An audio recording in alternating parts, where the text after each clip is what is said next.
ব্যবহার করেছেন। তিনি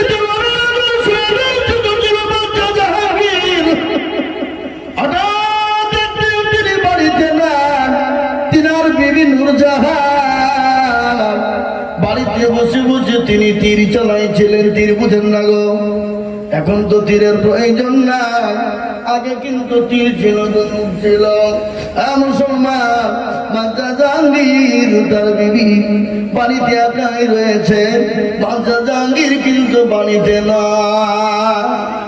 তিনি কোথাও গিয়েছে কোনো কাজ, একাই ভালো লাগে না। তিনি কি করবেন? বাড়িতে পাহারাদার দিতে, পাহারা রাখতে হবে, তাকে তো রক্ষা করতে হবে।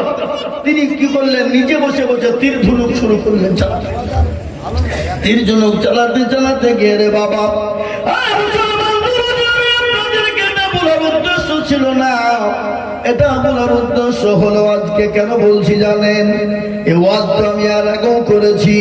আজকে বলার উদ্দেশ্য হলো একটা, আজকে মুসলমানদের উপরে যে অত্যাচার জুলুম চলছে, নিপীড়ন চলছে, এ মুসলমান আজকে তোমাদেরকে তাই বলতে চাই, এটা আমার বলার উদ্দেশ্য ছিল না। একটা উদ্দেশ্য হলো মুসলমানরা কেমন ভালো আর মুসলমানদের আদর্শ কেমন ভালো। কিন্তু ওই ধুমারির সঙ্গে বাদশা জাহাঙ্গীর কি ব্যবহার করেছিল? তার নিজের জন্য নিজের প্রেমিকে সামনে রেখে নিজে হুদ্দা হতে চেয়েছিল। কিন্তু ধুমারি কি বলেছিল?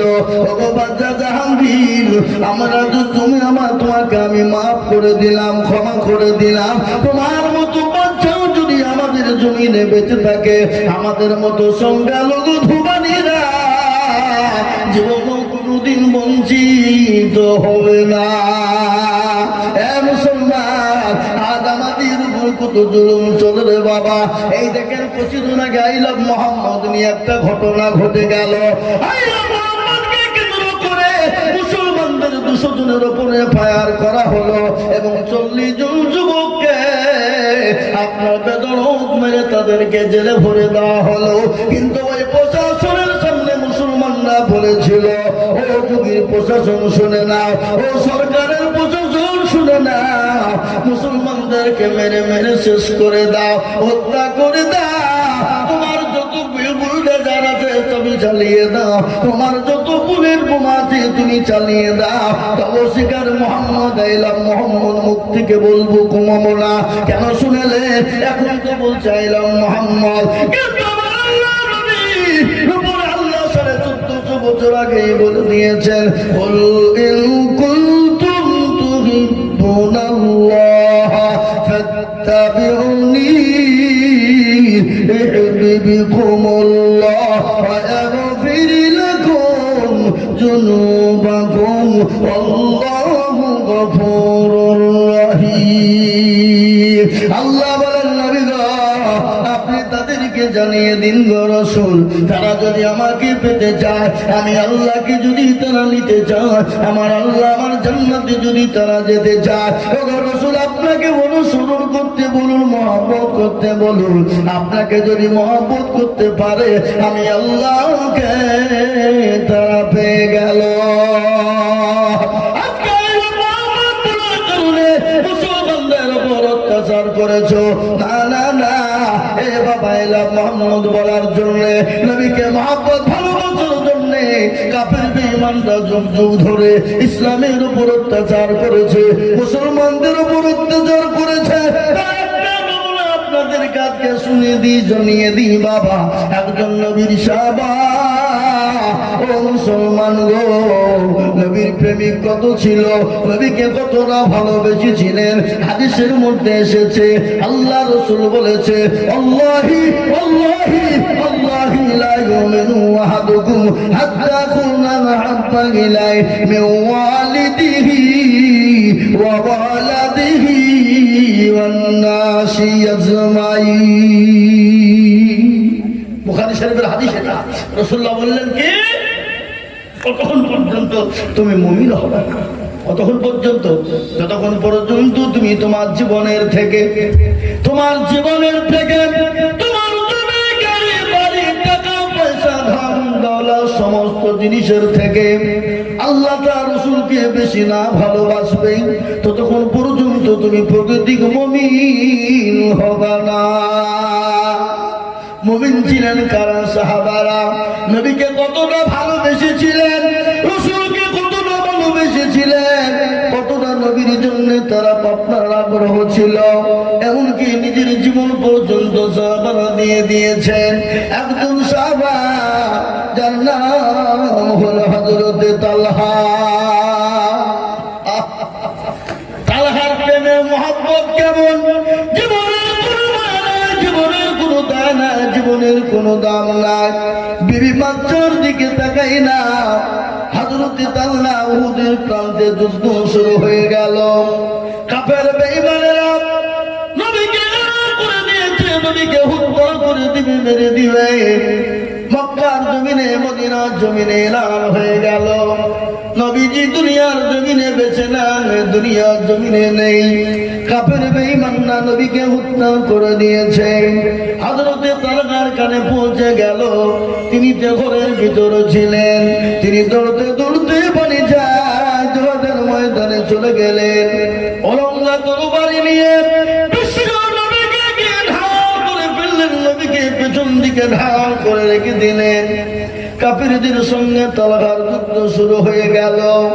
জীবনের কোনো মায়া নাই, সন্তানের কোনো মায়া নাই, বিবি বাচ্চার কোনো মায়া নাই, সম্পদের কোনো মায়া নাই। আল্লাহ নবীকে ঢাল করে রেখে দিলেন। কাফের বেঈমানদের সঙ্গে লড়াই শুরু হয়ে গেল। আল্লাহ নবীর সাহাবা হযরত আব্দুর রহমান ইবনে আউফ তিনি বলছেন, আমার ভাই তালহা জিহাদ করতে করতে একটা নয়, দুটো নয়, ৭১টা তীর হযরতে তালহার শরীরে লেগে গেল। খালি ৭১টা তীর না, হযরতে তালহার শরীরে ৮২টি জায়গায় তরবারি দিয়ে তাকে আপনার হত্যা করা হয়েছিল। ও মুসলমান গো, আমি আপনাদের কাজকে বলবো, বাবা আজকে বিবিকে বরণ করার প্রয়োজন হবে না, সন্তানকে এতিম করতে হবে না, আজকে জীবন দিতে হবে না, রক্ত দিতে হবে না। আজ আমি আপনাদেরকে বলি, বাবা আসুন আমরা নবীর আদর্শে আদর্শিত হয়ে যায়, ইসলামের আদর্শে আদর্শিত হয়ে যায়, মসজিদমুখী দিনমুখী হয়ে যায়, আল্লাহওয়ালা দিনওয়ালা হয়ে যায়, নবীর প্রেমিক হয়ে যায়। আল্লাহর তরফ থেকে আমাদের উপর মাদাদ আসবে। আল্লাহ দরবারে দোকান তোমার আল্লাহ কবুল করে নেবে। আমাদেরকে বিবি বাচ্চা ব্যবহার করতে হবে, জীবন দিতে হবে না, রক্ত দিতে হবে না। আমাদেরকে তো মহব্বত করতে হবে। কাকে? রাসূলুল্লাহকে। মহব্বত করতে হবে কাকে? আল্লাহকে। ভালোবাসতে হবে। এ বাবা, আল্লাহ তার রাসূলের মহব্বত যদি আমাদের জীবনে ঠিক থেকে যায়, আল্লাহ আমাদেরকে মাদাদ করবে না, করবে না? জোরে বলুন। আল্লাহ তো দুনিয়া জমিন আমাদেরকে বানিয়েছে কেন? দুনিয়া কর, খেলা কর না বাবা। সর্বপ্রথম আল্লাহ আপনাকে জিজ্ঞাসা করবে নামাজ সম্পর্কে। কি সম্পর্কে? জোরে বলুন। আপনাকে কি জিজ্ঞাসা করবেন? আপনাকে বলবে যে বল কত করে বাড়িতে বাড়ি করেছিলি, গাড়ি করেছিলি, জমি জায়গা করেছিলি? না, আপনাকে সর্বপ্রথম জিজ্ঞাসা করা হবে নামাজ, নামাজ, নামাজ, নামাজ। আমাদের দেশের মা বোনেরা ভাত রান্না করে না? করে না? কিন্তু হাড়ির একটা ভাত টিপলেই তো বুঝতে পারে কিনা যে ভাত হয়েছে কিনা। কিন্তু আল্লাহ যে আপনাকে আমাকে প্রশ্ন করবে সর্বপ্রথম নামাজ সম্পর্কে, আপনার আল্লাহ যদি নামাজে যদি আপনি পাস হয়ে যায়, তাহলে আপনাকে আর কোনো জিনিস জিজ্ঞাসা করার কোনো প্রয়োজন হবে না। কিন্তু আমরা নামাজ কখন পড়ি? যখন আমরা বিপদে পড়ি, যখন আমাদের অভাবের অর্জনের সময় হয়। সুখের দিনে নামাজ নাই, চল বেড়াই, চল যা ইচ্ছে তাই করি, কিন্তু মসজিদে যাই না। বাড়ির কাছে মসজিদ, আজান হয়, ঘরের ভিতরে শুয়ে শুয়ে টাইম কাটিয়ে দেয়। আছে না নাই? জোরে বলুন। এরকম আছে না? কথা বলে না কেন? আছে না? আজান হয়, তাদের কর্ণকহরে ঢুকে না। হাইয়া আলাস সালাহ, হাইয়া আলাল ফালাহ।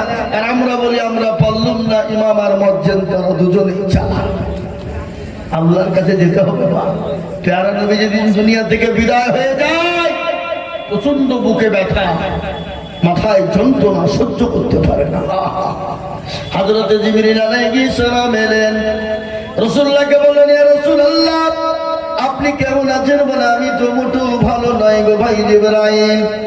বলে ইয়া রাসূলুল্লাহ আজকে আপনার কাছে একজন নতুন মানুষ, আপনার কাছে একজন নতুন ফেরেশতা এসেছে, যে ফেরেশতা জীবনেও কোনোদিন কারো কাছে অনুমতি নেয় না। নবী গো আপনি যদি অনুমতি দেন তাহলে আমি তাকে আপনার কাছে আনবো, আর আপনি যদি অনুমতি না দেন তখন নবী আমি তাকে সঙ্গে করে নিয়ে চলে যাব। রাসূলুল্লাহ বললেন, ও ভাই জিবরাইল আমি যদি অনুমতি না দিই তাহলে নিয়ে চলে যাবা? বলে হ্যাঁ। বলে না না না আমার কাছে তোমার তাকে আসতে দাও। বিশ্ব নবীর কাছে গেলেন, হযরত জিবরাইল আলাইহিস সালাম গিয়ে নবীকে বললেন, আসসালামু আলাইকা ইয়া রাসূলুল্লাহ। ও নবী আপনি কেমন আছেন একটু বলুন। নবীজি বললেন, জিবরাইল রে আমি তো মোটেও ভালো না, আমি প্রচন্ড ব্যথার মধ্যে আছি। আল্লাহ নবীকে বললেন, ও নবী গো আমি আপনার কাছে এসেছি, আপনি যতদিন মন চায় আপনি দুনিয়ার জমিনে থাকতে পারেন। আচ্ছা বলুন তো এতদিন পর্যন্ত আদম নবী আলাইহিস সালাম থেকে নিয়ে এই শেষ জামানার খাতামান নবী পর্যন্ত যত মানুষ এসেছেন, নবী ছাড়া কোনোদিন আজরাইল কাউকে শুনেছেন? কোন মৌলবী বলেছে যে আপনার যতদিন ইচ্ছা হয় আপনি ততদিন থাকেন? কাউকে বলে নাই। তিনি তো দয়ার নবী মায়ার নবী আছেন না গজল। আল্লাহর নবী মায়ার নবী আপনি নবী আমার জীবনের জীবন। আল্লাহর নবী দয়ার নবী গো আপনি নবী আমার জীবনের জীবন। আপনি আমার জীবন সাথী, অন্ধকার কবরের বাতি, আপনি হইলেন নিরুদুনিয়ার ধন। আল্লাহ নবী মায়া নবী গো আপনি নবী আমার জীবনের জীবন। আপনি রহমতুল লিল আলামিন, আপনি উম্মতের জামিল। আপনি রহমতুল লিল আলামিন, আপনি উম্মতের জামিল। আপনি হইলেন গুনাহগার উম্মতের আপনজন। আল্লাহ নবী মায়া নবী গো আপনি নবী আমার জীবনের জীবন। দেখিয়া আপনার